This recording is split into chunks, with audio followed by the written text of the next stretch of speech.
We often think that agreeing to everything is a sign of kindness. But if we look closer at our lives, we see that most of our troubles come from saying yes too quickly and saying no too slowly. We try to save face for others, fearing we might upset someone, so we turn ourselves into people who never say no. No matter how busy we are, we take on every request without a second thought. On the surface, we are helping others, but in reality, we are hurting ourselves. In the end, we find ourselves exhausted, trapped by a heavy weight and constant stress. This leads us to wonder, when we are afraid to refuse, what are we actually afraid of? Through our observations, we can see three main fears behind this mindset. First is a sense of guilt that has no clear cause. Many times we don't say no because we want to help, but because we worry that saying it will make us feel bad. Second is how we view our own value. We unconsciously feel that the needs of others are always more important than our own. Third, and most importantly, is the fear that our relationships will break.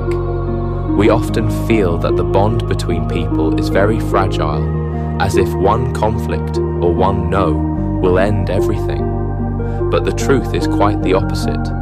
This constant tension and fear is actually what makes our relationships stiff and distant. We need to understand one thing. The people who can truly help others are those who have the strength to say no. If we say yes to everything, our promises lose their value. Learning to refuse is a way to show that we have the right to choose. We are telling the world that we are independent people, not just tools waiting to be used. When we take back the right to say no, we find our real lives and our time again. We can save our energy for the things we truly care about and the things that truly matter. This helps us see clearly what is necessary in our lives and what is just noise. To live with more confidence, we need to practice a few simple skills.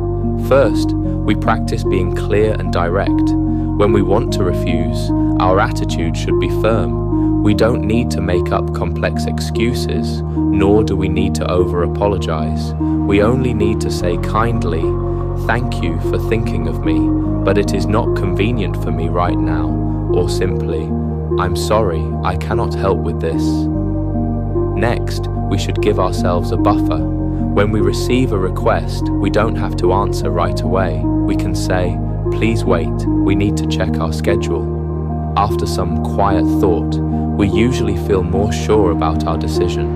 We must also learn to see the difference between refusing a request and rejecting a person. We need to know that saying no to a specific task does not mean we are pushing the person away.